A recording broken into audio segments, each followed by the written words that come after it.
네. 하세요. 아니 하세요. 아니 하세요. 아니 하세요. 야 이거 자르고 그냥 해 본인이.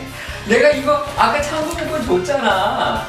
자 이거 그대로 살려주세요. 벌써 갖고 있어. 네, 그대로 살려주세요. 뉴스를 쪼다. 오늘은 청와대 캐비넷 정치에 대해서 좀 다뤄보려고 합니다. 계기는 어제 청와대 임종석 비서실장이 갑자기 나와가지고서 그 박근혜 정부 청와대에서 세월호 문건을 뭐 조작했다, 또 뭐 국가위기관리 시스템에 관한 문건을 조작했다 이런 식으로 그 발표를 해가지고 지금 논란이 되고 있는데요. 김 선배, 이 청와대 캐비넷 소위 문건 정치 이게 지금 처음이 아니지 않습니까? 그렇죠. 네. 네, 처음이 아니죠. 순번으로 따지면 5번째쯤 네. 되는 건데 네. 정치에서 네. 특히 이제 우리 정치에서 볼 수 있는 여러 가지 전략들이 있는데요. 네. 그런데 우리 전해져 내려온 속담에 비유해서 제가 몇 가지로 정리를 해봤는데 네. 이제 이런 게 있습니다. 등쳐먹기 전략. 네, 등쳐먹기 전략. 등쳐먹는다는 건 이제 등짝을 딱 때리면은 누야 하고 돌아보잖아요. 네. 돌아볼 때 책상 위에 있는 거 가져가기. 예, 예. 그러니까 등치는 목적은 따로 있는 거죠. 아, 그러네요. 그게 이제 등쳐먹기고요. 그다음에 벼룩이 간 꺼내 먹기 뭐 이런 것들이고. 그러니까 약자를 가만 놔두면 안 되고 벼룩이라도 반드시 끝을 본 상태로 돌려보내야만 후환이 없는 겁니다. 박멸이군요, 그러니까. 네, 방면. 네. 그다음에 이번에 이제 문재인 청와대가 구사하고 있는 전략, 이거는 이른바 꽃감 빼먹기 이렇게 이제 볼 수가 있는 거지요. 꽃감 빼먹기의 그 특징이라는 것은 도대체 저기에 꽃감이 몇 개가 들어있는지 모르는 겁니다. 상대가 모르는 거죠. 지금은 꽃감을 상자 안에 넣어서 파는데요. 옛날에는 다 나무꽃에다 이렇게 꿰서 팔았어요. 네, 그렇죠. 근데 그걸 이제 12개로 본다면은 지금 청와대가 5개를 뽑아서 이제 보인 겁니다. 아직 7개쯤이 더 남아있을 수 있다고 보고. 여기서 가장 중요한 포인트.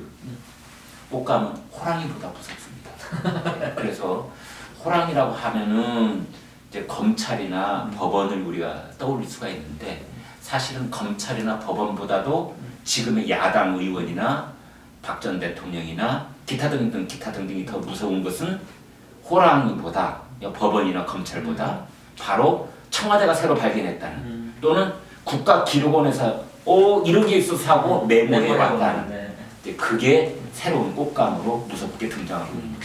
박 부장 지금 그 저희가 기사를 찾아보면 아무튼 네. 갖고 있을 것 같은데 지금 선배가 이제 말씀해 주셨는데 이게 지금 5번째라는 건데 소위 말하는 청와대의 캐비넷 폭로, 캐비넷 정치의 이 소사를 한번 좀 설명을 좀 해주시죠. 언제부터 이게 시작되고 지금까지 어떤 것들이 나왔는지 한번 좀. 소사는 글자로 설명하면. 참. 아니 제가 이게 알려드렸어요. 그럼 내가 할까? 아니 소사가 지났거든요. 네. 간단히 얘기할게요. 네. 7월 달에 네, 7월 14일. 그렇죠. 네. 이명박 그 정부에서 생산한 문건을 캐비넷에서 발견했다. 박근혜. 아니 이명박 것도 있었어요. 아 그러니까 저- 처음은 박근혜죠. 예. 네. 아 그럼 네가 하세요. 죄송합니다. 네. 네. 하세요. 아니 하세요. 아니 하세요. 아니 하세요. 야 이거 자르고 그냥 해 본인이. 내가 이거 아까 참고문 줬잖아. 자, 이거 그대로 살려주세요. 네, 벌써 갖고 있어. 네, 그대로 살려주세요. 오늘 대박이다. 빨리 해봐. 아 깨알로 하세요 얼른. 알았어요. 그럼 이건 네. 내가 할게. 네. 하여튼 7월 14일이 처음이었습니다. 이 정부가 처음 폭로한 게 그때 이제 내놓은 게 바로 삼성 경영권 승계, 그 다음에 문체부의 블랙리스트 문제, 그 다음에 세월호 유족 뭐 사건 뭐 이런 거였고 그 다음에 이제 MB 것도 나오죠. MB 것은 뭐 그때 그 저 롯데 예. 그 저 타워 뭐 이런 거. 그 인허가 관련된 것들 나오고 또 이렇게 나오면서 지금까지 하여튼 내놓은 그 목록들을 한번 쭉 살펴보면 현황 관련 언론 활용 방안, 삼성미 문학의 블랙리스트, 위안부 합의, 그다음에 세월호 국정교과서 추진, 그러더니 이제 급기야는 어제 이제 세월호 그 최초 보고 시각 조작 이제 여기까지 나온 거예요. 네. 근데 이제 어제 저는 눈길을 끈 것 중에 하나는 박 부장도 그렇게 생각하셨는지 모르겠는데 임종석 비서실장, 임종석 네. 비서실장은 청와대 2인자란 말이에요. 그렇죠. 그 2인자가 나서서까지 이거를 가지고 발표를 했다. 네. 이 부분은 3인자 아닙니까? 아 그런가요? 대통령 부인. 근데 영부인을 어떻게? 영부인은 이제 공식 직함이 아니니까. 오늘 또 걸고 넘어지십니다. 저것도 그냥 걸고 넘어지십니다. 아니 오늘 어떤 여성이 네. 문재인 대통령 같은 남편하고 살고 싶다. 뭐 하여튼 그래서 쓸데없는 이야기였어요. 네, 얘기하시죠. 그래서. 예, 어저께 자 임종석 그 어제 비서실장이 나와서 저는 사실 무슨 전쟁이라도 일어난다 이런 얘기 들었어요. 엄청난 거 나오잖아요. 굉장히 막 큰 뉴스인 줄 알았더니 나와서 후에 세월호 관련 문서 조작 의혹에 대해서 말씀을 드리겠습니다. 또 캐비넷에서 문건을 발견을 했는데 네. 이거는 굉장히 중요한 거다. 뭐냐면은 보고가 그 기존 9시 30분에 된 게 아니라 10시로 됐다라고 실제 보고 시간을 늦췄다는 거죠. 늦췄다. 예. 그게 조작이라는 거죠? 그렇죠. 네네. 그리고 또 하나는 컨트롤 타워를 그 국가안보실에서 청와대. 예 행안부로 이렇게 그러니까 책임을 떠넘기는 거죠. 일종의 그치. 청와대 책임이 그렇다고 아니다. 주장하는 거죠. 그렇죠.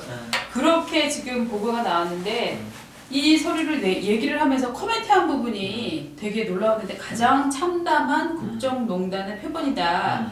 이거를 지금 문재인 대통령이 이렇게 지금 파악을 하고 있다는 거 아니에요? 그러니까 이런 가중치를 실어서 대통령 비서실장이 나와서 어마어마한 문건을 발견했습니다.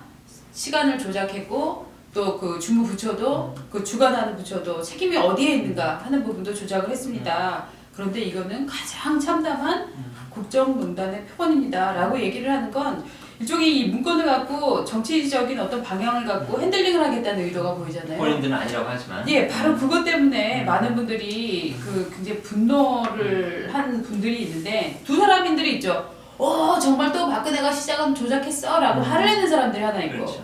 또 하나는 뭐야 지금 박근혜 대통령을 지금 풀어줘야 되는 상황이잖아요. 왜냐하면 지금 구속 만기가 돌아왔으니까 그거를 지금 늦추기 위해서 한 번 더 엮어넣기 위해서 결국 이게 정치적으로 이 핸들링하고 쇼를 하고 있는 건데 이거 청와대까지 이렇게 나서서 해야 되냐 하는 이제 비판이 또 불붙고 있는 거죠. 저는 이제 두 가지 문제를 네. 지적을 하고 싶은데요. 뭐냐면은 이제 이번 청와대 이번에 사실 이제 정확히 얘기하면 캐비넷은 아니더라고요. 무슨 뭐 네. 인터넷 폴더에 있는 걸 찾아냈던데 그럼 또 폴더 정치인가 하여튼지 간에.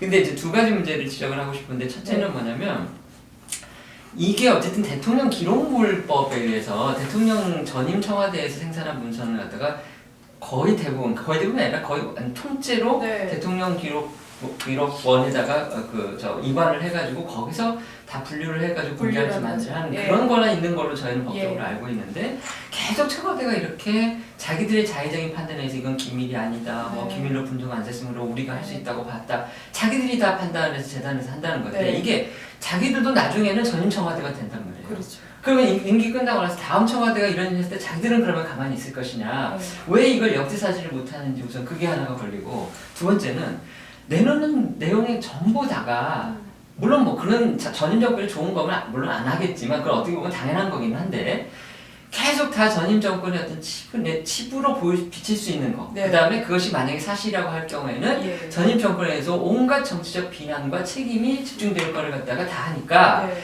이게 그 당하는 입장에서 봤을 때는 그 사실의 여부를 떠나서 이건 완전히 정치보복 아니냐. 네. 그리고 이런 식으로 말이야 새 정권이 들어가 정권 교체될 때마다 계속 들어가서 계속 뒤져가지고 문건 찾아내가지고서 자기들 마음에 안 드는 거면은 폭로해가지고서 타격 주고 이거는 결국은 악순환을 갖다 자기들이 하는 거 아니냐. 이런 논란을 갖다 스스로 자초하는 거예요. 물론 전제는 있어야죠. 이게 과연 정말 청와대 주장대로 조작을 했다 그러면 그 책임자들은 물론 만약에 그게 법적으로 불법이라고 한다면 그건 사법기관에서 판단을 하겠지만 다 뭐 조치도 하고 해야 되겠지만 그거는 별개로 이 청와대의 이런 행태에 대해서는 분명히 스스로 뭔가 논란을 자초하는 걸 하는데 도대체 왜 이러는지 청와대가 김 선배는 어떻게 보세요? 청와대가 그럼 저는 모르지는 않을 거라고 보거든요. 임종석 비서실장한테 부탁이 있습니다. 네. 좀 아쉽다고 할까 네. 이런 점인데요. 일단 이런 거를 얘기를 할 때 그 싸늘하게 팩트만 얘기했으면 좋겠어요. 예를 들어서 지금 현재 대통령인 문재인 이분이 이 노무현 전 대통령이 부엉이 바위에서 떨어져서 사망한 것으로 확인된 그날 문재인 전 청와대 비서실장이 부산대병원 응급실에서 기자 앞에서 사건 개요를 발표하는 내용이 있습니다. 네. 임종석 실장은 그 자기 선배 실장인 문재인 대통령의 당시 부산대 응급실병원 응급실에서 했던 그 발표 내용을 다시 한번 들어보라고 권하고 싶어요. 아, 그 당시 문재인 비서실장은 단 한마디도 자기 생각이 없어요. 네. 정말 싸늘하고 객관적으로 감정적 용어가 팩트만. 전혀 그 날의 네. 얘기를 팩트만 딱 나열을 했어요. 자, 임종석 씨도 가령 어제 같은 경우에 발표를 한다면 이런 거 육하 원칙에 따라서 얘기를 해야 돼요. 그러니까 누가 언제 어디서 무엇을 어떻게 왜 바로 이게 이제 6가지 육하 원칙이니까 여기에 근거한 얘기만 했으면 좋겠다.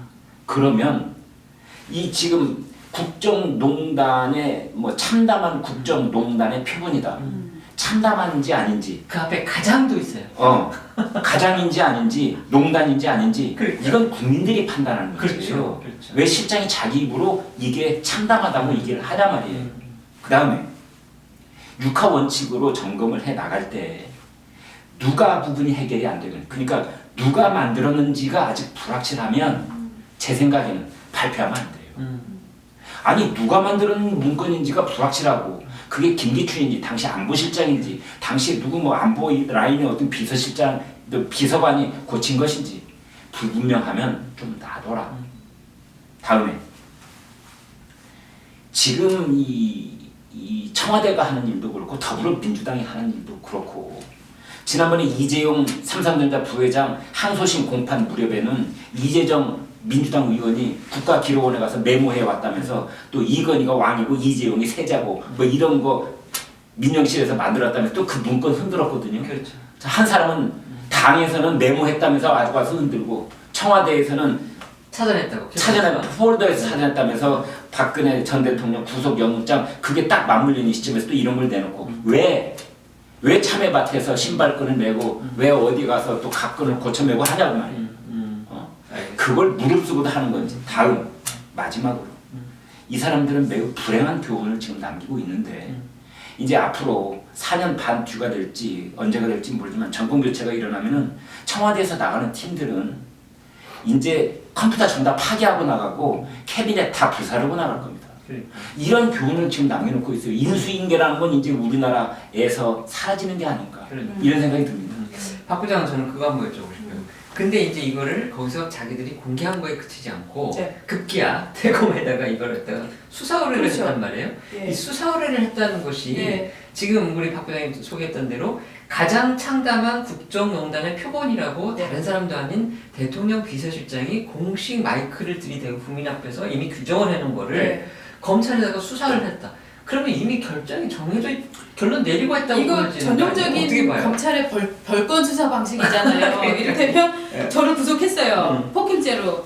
근데 이게 입증이 잘 안 돼. 그래서 저는 이제 오늘이면 나가야 돼. 그러면은 갑자기 저를 다 뒤지잖아요. 야, 너 알고 보니까 김광일 때린 것뿐만 아니라 신현섭한테 아니, 돈 받았더라. 신현섭한테 돈 받았더라.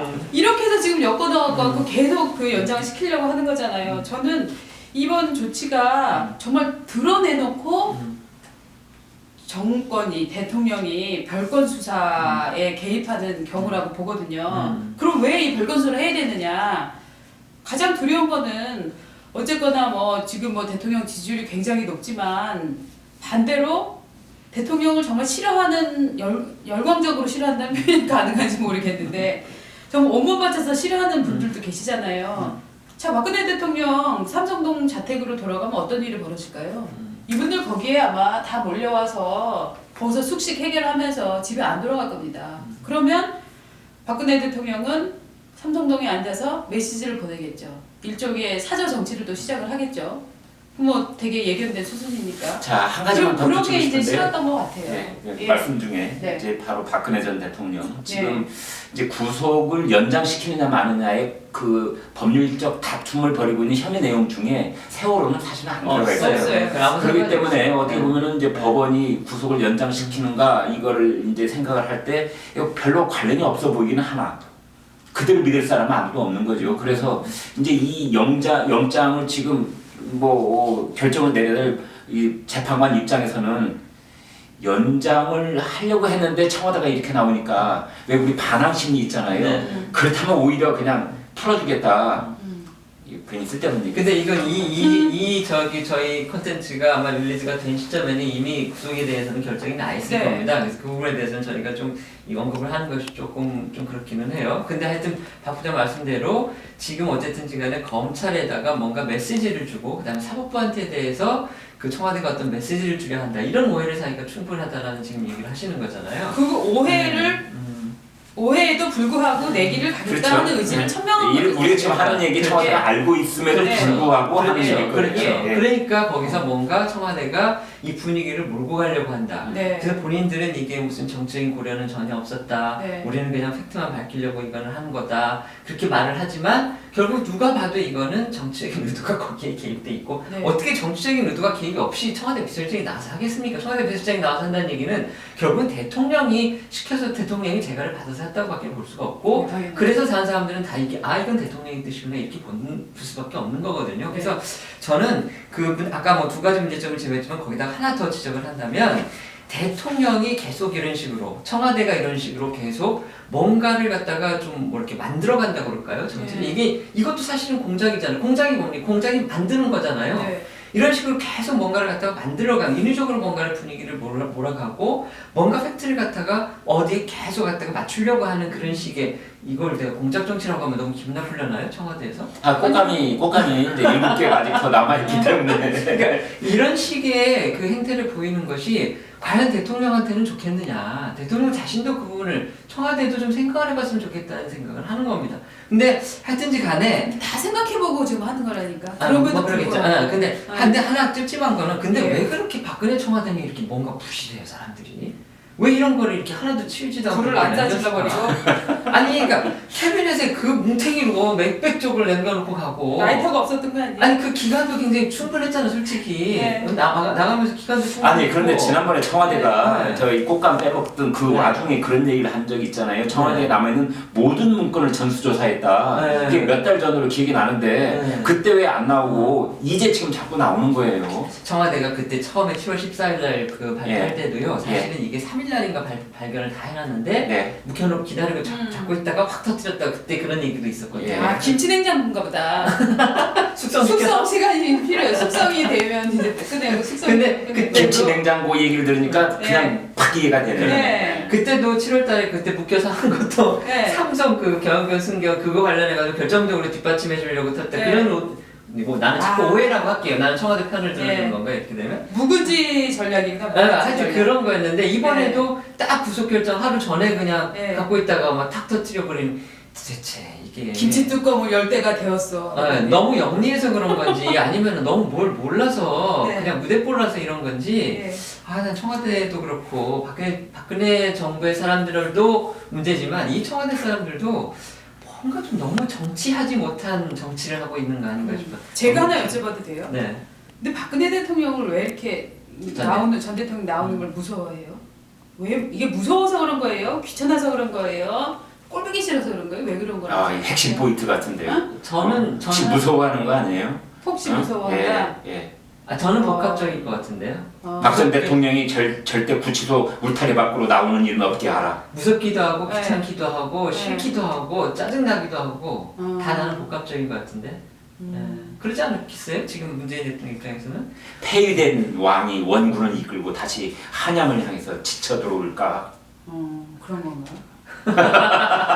뭐 어쨌든 참 우리가 네. 별 역사 결론적으로 하여튼 있습니다. 정치가 좀 하여튼 뭔가 좀 투명하고 깨끗하고 깔끔해졌으면 좋겠습니다. 그리고 뒷맛이 좀 없는 정치를 해줬으면 좋겠는데 전 정부 사람들도 그렇고 이 정부 사람들도 그렇고 왜 이렇게 뒷맛이 찜찜한 정치들을 하는지 모르겠습니다. 저는 그 부분을 좀 얘기를 하면서 마무리해도 될까요? 네. 네, 이 정도 하겠습니다. 고맙습니다.